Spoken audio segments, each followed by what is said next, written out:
Well, hello. This is part 2 of 4 in my brief history of philosophy, where I'm going over my notes on the history of philosophy to give you an idea of what philosophy really is. And this time I'll be talking about philosophy in the Middle Ages and Renaissance and Reformation. So from 5th to 16th centuries, over 1000 years in just one sitting.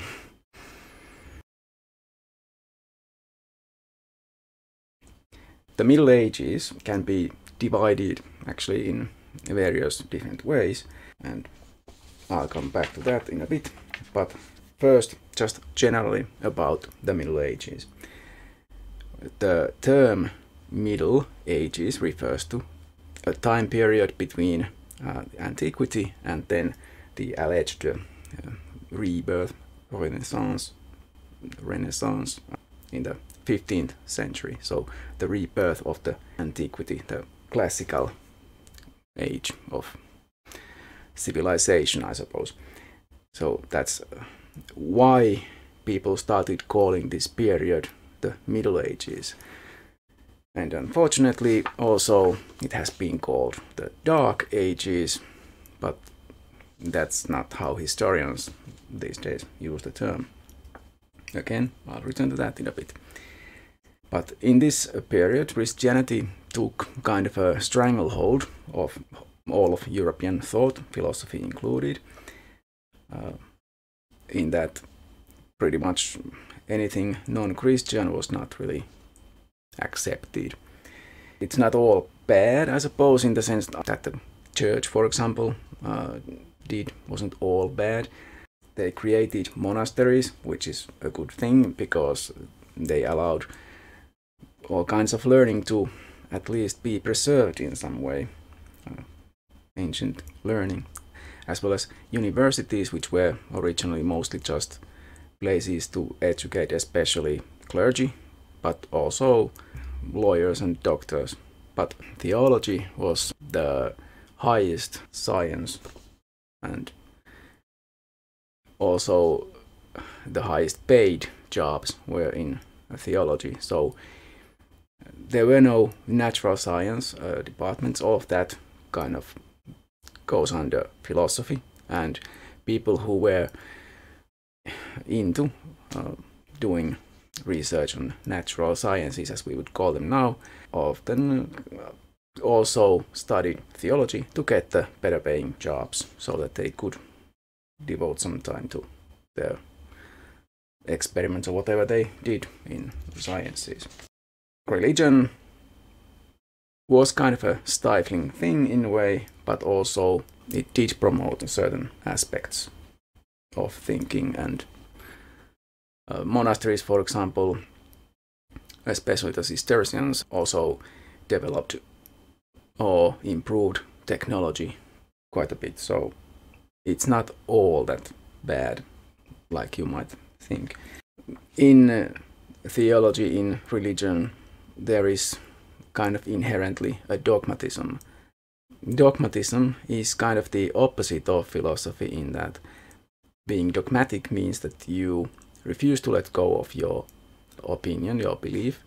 You just stick to whatever you have chosen to be the truth. And if anyone tries to argue against that, then you defend your view. But you are not actively searching for the truth, and you do not accept that you might be wrong. That's the kind of thinking that is kind of inherent in especially Christianity. So that's kind of bad. It kind of suffocated philosophy, and philosophy was called the handmaid of theology because it was seen as just a tool the church needed, basically. It wasn't important in itself. So there's not that much of philosophy during the Middle Ages. There is philosophy still, but it's kind of like under Christian influence, or also Muslim influence in other parts of the world. But in most of Europe it's under Christian, especially in the Western world it's the Catholic Christian. I mean, all of Christianity is either it's Catholic or it's heretic. and heresies were a thing, and the church did persecute people for their false beliefs, and there even were crusades against people who believed in a wrong way. So people were definitely persecuted and executed. Usually thinkers were allowed to recant their views, but if they wouldn't do that, then it's either house arrest or execution or both. The Christian philosophers tried to harmonize their religious views with Aristotelian and Neoplatonic philosophy, and this became known as scholasticism. And basically all of European philosophy during the Middle Ages is basically a scholastic philosophy, and that comes from the word schola, also in my shirt there. Scholasticism, like the name might suggest, has to do with school, schola, meaning school. That kind of gives you perhaps an idea of the attitude. It's a specific kind of, I would say, subdued philosophy, because it's not philosophy for purely seeking wisdom as it used to be in antiquity. Science and technology, like I said, made some progress, but more so in areas under Islamic rule. And philosophy was allowed to prosper perhaps more in certain areas under Islamic rule during this time. But also theology was influenced by philosophy. And during this whole period, there is an interplay between faith and reason, and philosophers had to talk about and argue about this possibly opposition, well, most likely opposition between faith and reason. But it's not obvious, like you might think that it's obvious that reason is kind of superior to faith, but obviously for Christian philosophers it's usually the other way around. And it might even be like it was to many Christians. Actually, there is a prominent Christian way of thinking that faith is contrary to reason, and it should be. And a lot of Christian apologists these days perhaps have forgotten about that or something. Also, an important question was the problem of evil.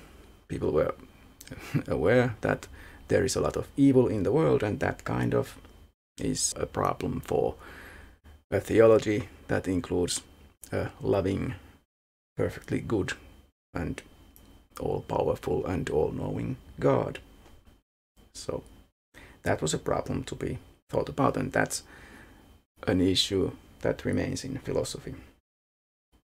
There were attempts to prove the existence of God, of course, but the thing is, the universities made philosophy function more like a scientific discipline would these days.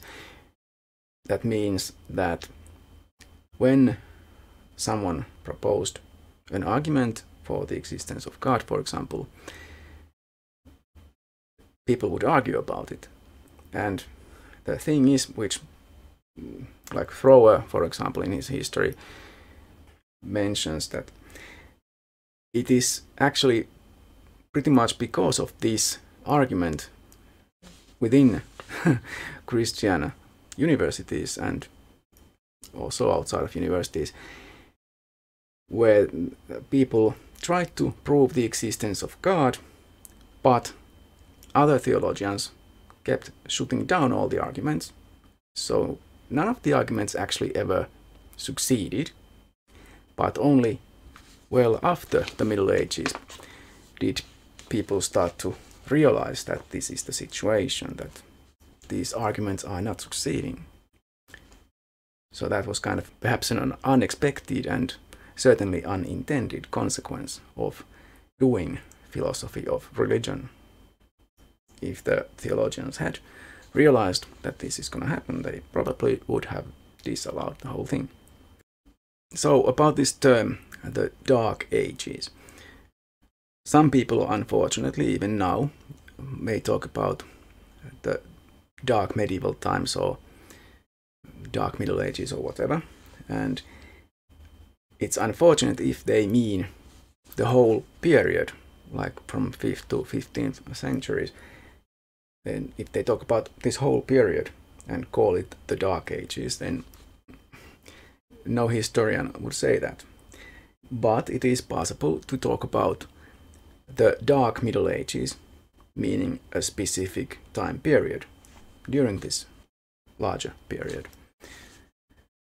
This has been used in at least the history of philosophy to refer to this earliest part of the Middle Ages.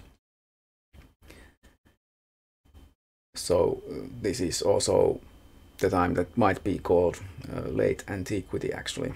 So it depends on where you want to start talking about the Middle Ages. But I just want to emphasize that it's not a good idea to talk about the whole Middle Ages as Dark Ages, because that's ideological. The term Dark Age has been also used for some other periods. It refers to especially the lack of written sources from that period. I mean, there may be some sources, but there's not as much as there is from another adjacent period. And also the things that are happening might be kind of dark in some ways, like, for example, after the fall of Western Rome, the whole of intellectual culture in Europe suffered, and basically civilization withered in ways that is understood as being dark from our perspective, and this can be called a dark age, therefore. Before this, Greek had been the so-called lingua franca, the universal language of the intellectual elites and the other elites. Like I said previously, the Roman senators and all the learned people in Rome spoke Greek among each other, and Latin was the language of the ordinary people. This changed during this so-called Dark Ages, and afterwards, and Latin became the language of the educated elite. And again, this is one of the things that is the good thing about the Christian church, and especially the university system, because the universities had all these learned, educated people there who all spoke Latin, no matter where they were from. And people went to the universities, even from Finland, people went to the University of Paris, and they could communicate with the people there because they spoke Latin. So they learned Latin and they taught other people Latin. So there was basically a pan-European language that you could use to communicate with anyone in that area, assuming that they are educated people. So at least the educated people could communicate with each other. So that's a unifying thing which we are lacking. Oh, well, English obviously is now the lingua franca. But anyway, another reason for this whole term of Dark Middle Ages, which is not really used that much anymore, and certainly not in just general history, but the reason for it is the migration periods, and often the term migration period is used. But that's also kind of a long period. We're talking about years from 300 to 800. And it includes two different periods in itself as well. But it is in this time that things happened, like the so-called fall of the Western Roman Empire, traditionally the year 476. And also people still might say that this is the fall of Rome, but that's kind of a problem. It's not the fall of the Roman Empire, it's only the western part. The eastern part of the Roman Empire lasted until 1453. It was Byzantium. It was ruled from Constantinople, which had been, since the Emperor Constantine, the first of the two main cities of the empire. So for over 1,000 years, and even 1,000 years after the so-called fall of Rome, so a long time. It also can be used as the end point of the Middle Ages. Some people might say that this is when the Middle Ages end, when Byzantium falls. But anyways, we'll come back to the end of the Middle Ages at some point. During the 7th century, Islam was kind of born, developed, and it quickly spread from the Middle East throughout the southern coastal areas of the Mare Nostrum, the Mediterranean Sea, and all the way to what is now Spain and Portugal, the Iberian Peninsula. Almost all of that was conquered by these Islamic rulers and pretty quickly, and we'll come back to what happened to that later. But it's important that in this area, for example, where these Moors ruled, this is also one of the areas where science and philosophy kind of prospered during this time. So it's not a bad thing for philosophy, perhaps, even if the Christians didn't like that in, for example, the Vatican. But anyways, the Viking Age also in the British Isles, it's traditionally thought to be from 793 to 1066. The Vikings spread from Scandinavia to many different areas, even to North America actually, but not really, they just visited basically. But they more importantly spread to modern day Russia, which they kind of gave birth to. The Vikings traveled and traded and raided all over the coastal areas of Europe and beyond, and especially when the first raids came, it kind of might have seemed like non-Christian barbarians are attacking the Christian world and behaving in ways that was kind of difficult to understand, and it was difficult to deal with them. Two of the important philosophers in this time are Boethius and John Duns Scotus Eriugena. Both were Neoplatonists, and Boethius is famous for his Consolation of Philosophy, which he wrote when he was waiting to be executed. But like I said, philosophy and science prospered under Islamic rule, so the Arabic or Arabic-speaking and Islamic rulers in various places even promoted learning, and that was good. They like to have smart people in their courts, I suppose, and they had the money to pay for it. So intellectual culture, arts, sciences flourished in these areas, made probably possible a lot by urban culture in general, because when the Western Roman Empire fell, it also meant a big change from it actually had begun earlier, but anyway, it was a switch from city culture to rural culture, which is not very good for like high culture and things like philosophy, for example. Urban culture, libraries, even public libraries were a thing in these Islamic areas. They had a lot of rich patrons, and there was relative religious tolerance. They weren't like killing anyone for just believing in the wrong god or whatever, as long as it was a monotheistic god anyway, or religion. Ancient Greek works were copied and translated and commented by these Arabic-speaking thinkers, and they tried to harmonize Plato and Aristotle, those works.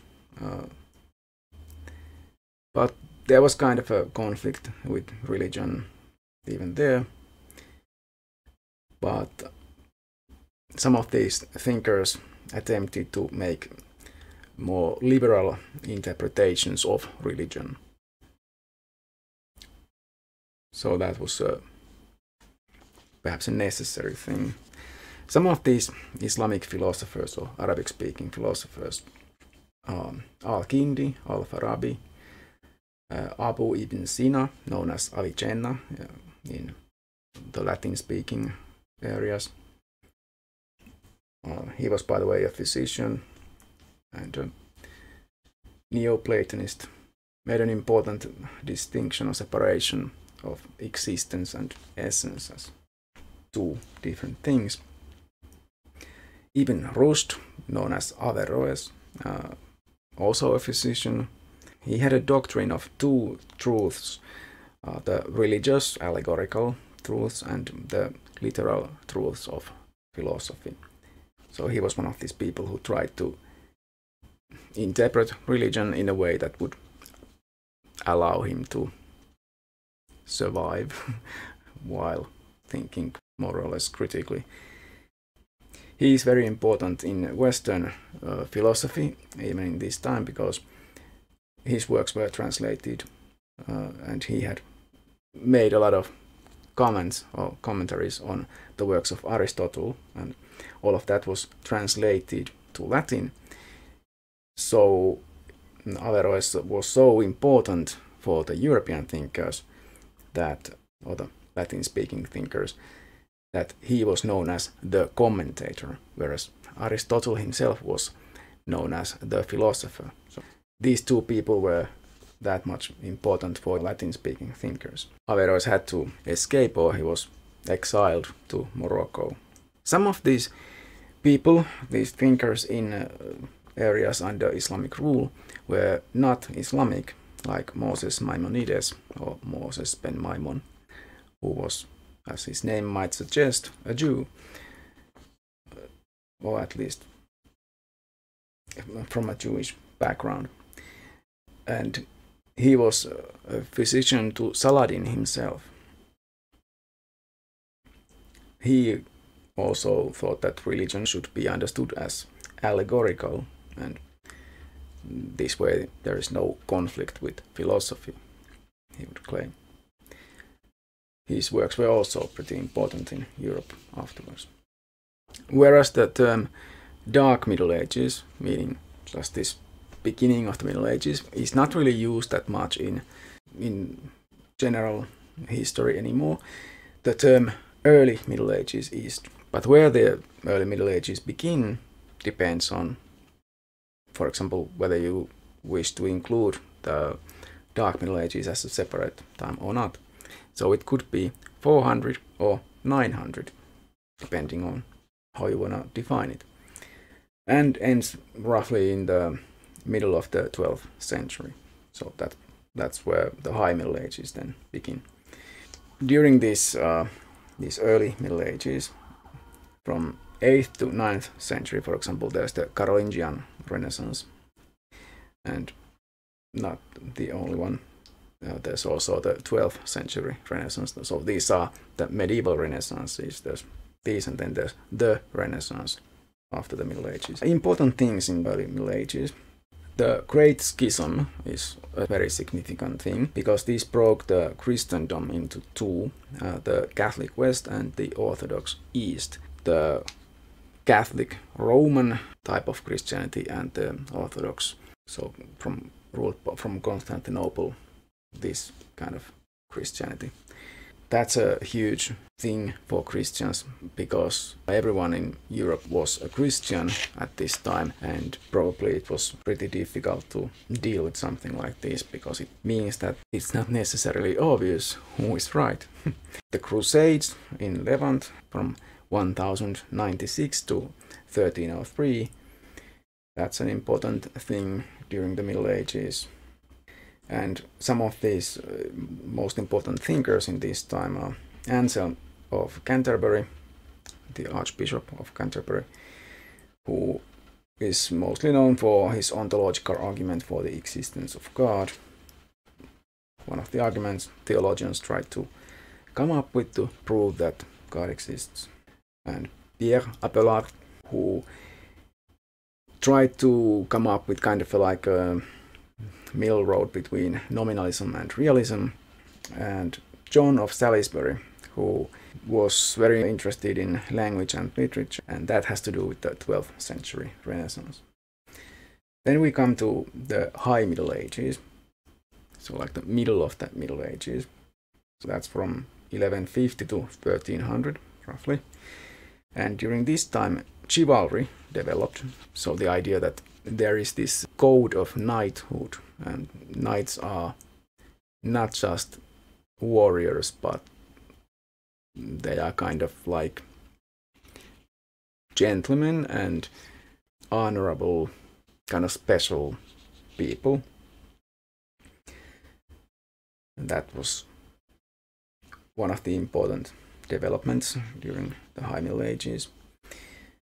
Then, importantly, the Mongols suddenly surprised Europe and threatened to conquer the whole world in the 13th century, which certainly scared people in Europe and elsewhere, because the Mongols were brutal and efficient. So it really seemed like the world was going to come to an end to some people. And especially because they were an unknown entity. And the Pope even tried to contact the leaders of these Mongols, because they realized that these people are not yet Christians, so perhaps they could be converted to Christianity to bring a really big ally then to the Christendom, especially of the West, against the Muslim Middle East and South. So that would have been really good for Christianity if the Mongols had become Christians, especially because then they probably, or perhaps at least, would have left the Western Christians in peace. During this time, Aristotle's works were translated to Latin, like I mentioned. Averroes became important as the interpreter of Aristotle. And in this time also, Aristotle's philosophy becomes kind of like a part of Catholic dogma. Important philosophers are Robert Grosseteste and Roger Bacon, for example, for their mathematical works, and they actually did empirical and experimental science, which is pretty awesome. And they thought of science as something useful, as opposed to just some kind of theoretical mental stuff that really doesn't necessarily have anything to do with reality. They thought that science could be of actual benefit. So that's an important thought that resurfaces after a while. But these people were not obviously yet modern scientists, and they included a lot of occultic bullshit in their thinking as well, because, of course. Probably the most important thinker was sainted Thomas Aquinas, because he wrote a lot and he was instrumental in making Aristotelianism this Catholic dogma, because he was convinced that Aristotelian philosophy is the true philosophy, and it is also the right for the church. This way he formulated Aristotelianism became known as Thomism, and official doctrine to the Catholic Church. He thought really that revelation and natural reason complement each other, and Aristotle's thinking was suitable for this. John Duns Scotus was important for his work on logic, and he supported voluntarism, the idea of free will as a separate faculty of the mind. And now we've come to the late Middle Ages. We could say that this covers the years from 1300 to 1453. One of the most important events in this time was the Black Death, the plague caused by the bacterium Yersinia pestis, which killed about half of the population of Europe in the middle of the 14th century. So a hugely disastrous plague, really, because in just a couple of years, really about half of the population of Europe died. So that's massive. And certainly people thought that this was it. Now the world is coming to an end. Constantinople fell in 1453 to the Ottomans. Some of the important philosophers during this time, for example, Marsilius of Padua, who got into politics defending the power of the emperor against the pope. He, for example, thought that the church should be under state rule. Even the church should be ruled by the people. So this is clearly against the power of the pope. But you might also think that this is kind of like a precursor to the idea that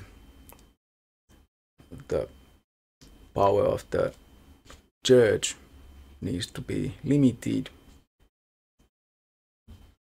He thought that all power derives from the people, so this includes the church. So even the power of the pope really should be diminished.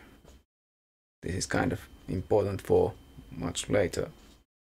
William of Ockham, known especially for Ockham's razor, an important logician and mathematician, started kind of a new way of philosophy known as Via Moderna, in opposition to Via Antiqua, the old way of the Thomists and Augustinians and others. He also supported the idea that there's a difference between, or even a distinction between, theological and philosophical truth. So much so that he thought that even the existence of God cannot be philosophically proven. He was a nominalist or a conceptualist. There were other thinkers in this time as well. As an example of one of these people who were condemned for heresy during the Middle Ages is Nicolas d'Autrecourt, or Nicolaus de Autricuria, who claimed that certainty is attainable only in mathematics, geometry, and logic, and matters of religion, because obviously he had to include religion in this. But anyway, he was condemned for his heretical views, but being kind of prudent, he recanted. Kind of ended his career there, but also kept his life. So that's what you had to do in the Middle Ages and even afterwards, if you went against religion.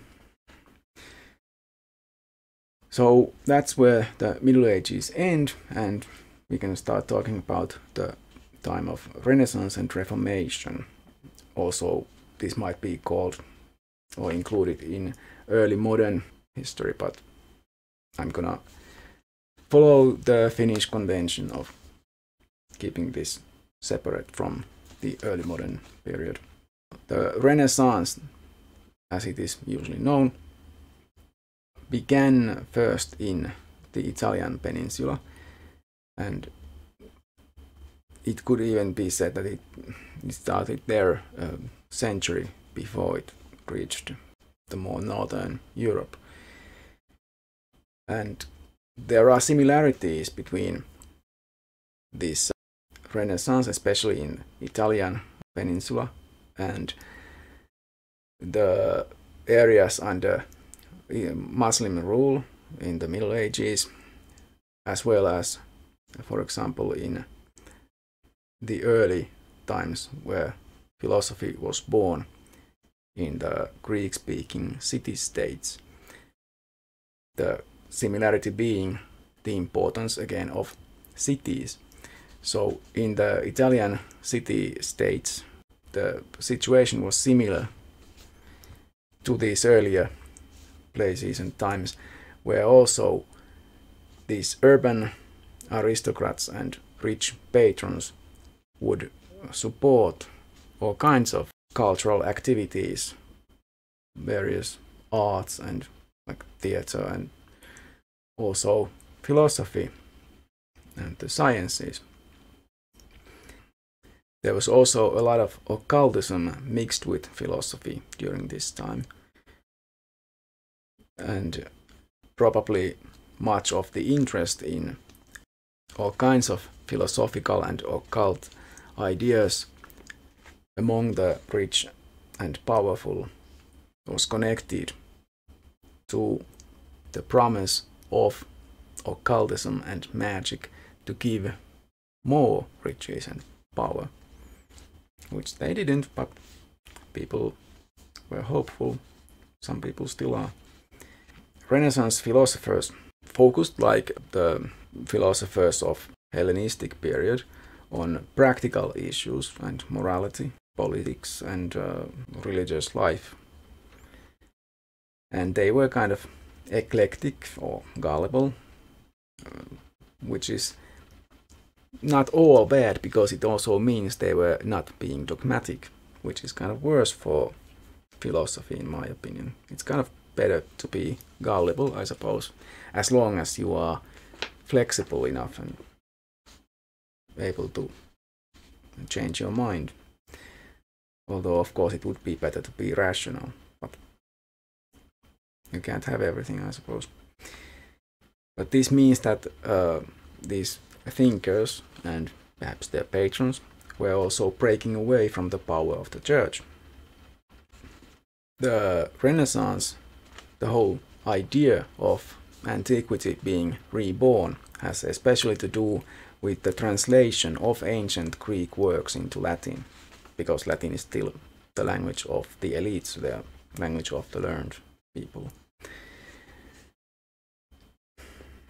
So it's about the rebirth of all this classical learning and culture, but also involves a lot of ritual magic and stuff like that. Also, the Bible was being retranslated in a hermeneutical manner. Also, it was being translated to vernacular languages, so not the language of the church, because Latin had become the language of the church as well. And this allowed the views and the beliefs of various dissenting theologians to be disseminated to the public, which is something the church authorities certainly did not like. And it meant, of course, that there was growing pluralism within the church, which reduces the authority of the church, which is based on the idea that the church has the truth and the ordinary people just need to listen to it and obey and pay their tithes and so forth. So a lot of different ideas started to arise, which led to the Protestant Reformation in the 16th century, which broke Western Christianity into several denominations and caused wars of religion, which is a huge period of time in itself. You can define it as starting from 1414 and continuing to 1712, so that's about 300 years of religious wars, which is one of the big reasons why afterwards people really started to see that perhaps religion is not such a peaceful and good thing. Also, witch hunts, which are actually connected to this religious dissent and that sort of things. It's also about 300 years, roughly from 1450 to 1750. So 300 years of witch hunts, but obviously not like all over Europe all of the time, just in various places at various times, and it spreads kind of like a disease. But usually the authorities, if they were powerful enough, they were able to end the witch hunt when it became kind of too big and too problematic. But still, it's kind of a problem. There still are minor witch hunts in some parts of the world, unfortunately. But it clearly, even now, has to do with Christianity, although the beliefs in witches is not just within Christianity. But the witch hunts themselves also influenced especially legal thinking and some philosophical thinking as well. A very, very important invention or improvement on earlier technology was the one attributed to Gutenberg, the movable type printing press, which allowed the rapid pressing of books or even papers. So of course that has to do with the use of paper made from mostly rags and that sort of things. That also goes with the printing press, because if you don't have enough paper, you can't really much gain the benefit from the printing press alone. But it allowed the printing of books in a very, very different rate than previously, because in the past you could copy by hand, and people did. There were copists who were professional copiers, but they had to copy by hand, so that's expensive and slow. And then they had these whole page printings where you could only print the same kind of pages with this one mold, whatever it's called. But so to create another page, you had to create the whole page, and the improvement on that was the idea that each letter is a movable type. So by having a lot of these individual letters, you could create an infinite variety, infinite variations of texts that you could print much, much easier, much faster. The Reconquista, as it is known, which means the reconquest of the Iberian Peninsula, also occurred during this time. So it had been taken over almost completely by Muslims somewhere in the 8th century. But now by 1492 the whole Iberian Peninsula was reconquered by Christian rulers, and this led to the expulsion once again of the Jews being generally one of the peoples in Europe that always had to suffer for being different, I suppose. And also the institution of the Spanish Inquisition, which is kind of a special type of inquisition, inquisitions being a form of legal procedure in the Middle Ages.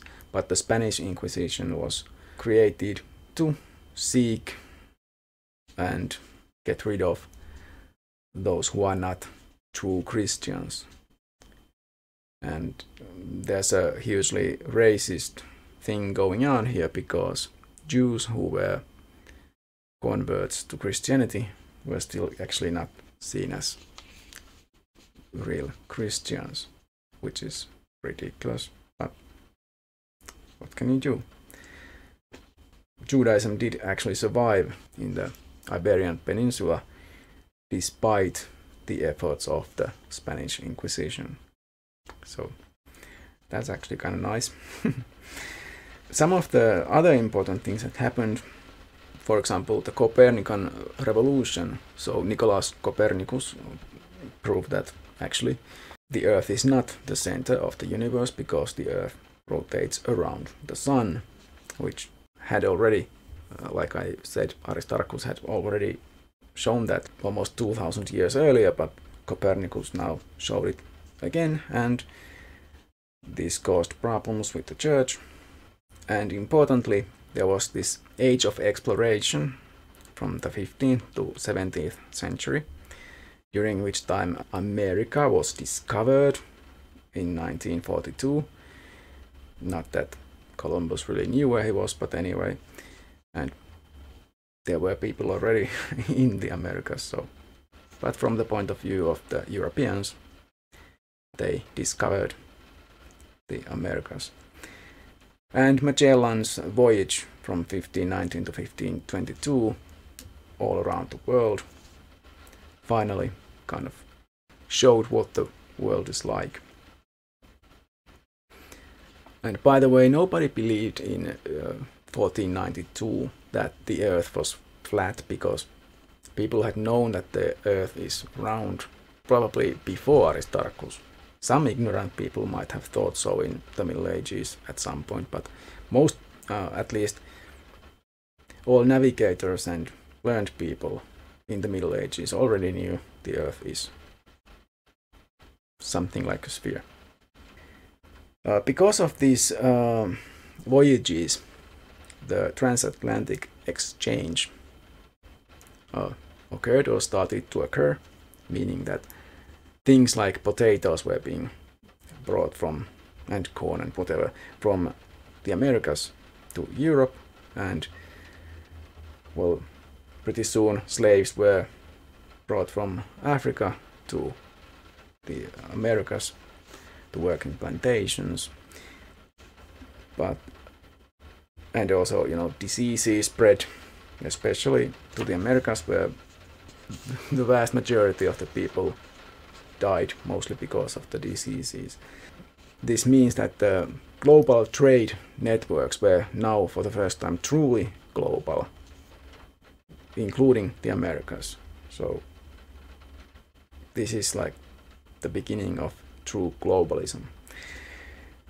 And colonialism as well. That's kind of important but sad, but that's when it kind of began. And some important thinkers. Nicolaus Cusanus was one of the revivers of these ancient texts and philosophy and science, also of mysticism. He talked about learned ignorance. The idea is that we can only approach true knowledge. We can never attain full knowledge. And he was a Platonist. Marsilio Ficino translated Plato under the Medicis. He had this idea of prisca theologia, first theology. He thought that there had been true theology, which had then kind of degraded into less than true theology. But there never has been any prisca theologia. Pico della Mirandola wrote of the dignity of man, and for him it was important that humans have the freedom to create their own life, to choose what to be, which is kind of important. You might say that this sounds a lot like existentialism. He was very eclectic in general. Niccolo Machiavelli famously wrote about ruling, and not that much perhaps in a philosophical sense, because it was more about how ruling actually is done rather than how it should be done, perhaps. Thomas More wrote his Utopia, pretty much kicking off this utopian literature. Michel de Montaigne, important in the development of skepticism, understanding it as the lack of certainty. So not the claim that nothing at all can be known, but rather we cannot have certainty. And his idea of a philosophy of life was basically that private life is good, that as long as you can be left alone, you'll be happy, something like that, which I certainly would understand. Jean Baudin is perhaps most important in his ideas about the sovereign who has the legitimate monopoly on violence, because this protects the state from civil war. Giordano Bruno can be thought of as the last of the philosophers of this time, although he was also a magician and Hermetic and Neoplatonist. He accepted heliocentrism, but also thought that the universe is actually infinite and that there are an infinite amount of planets where there are people all around the universe, basically. And he was burned at the stake in Campo dei Fiori in Rome in 1600, most likely for his views on magic and not just his views on this infinite universe and so on. So this could already be considered belonging to the early modern period, but I'm going into that in the next video. See you then. If you wish to support my channel, please click thumbs up, subscribe and share my videos. Any comments on the videos would also be welcome.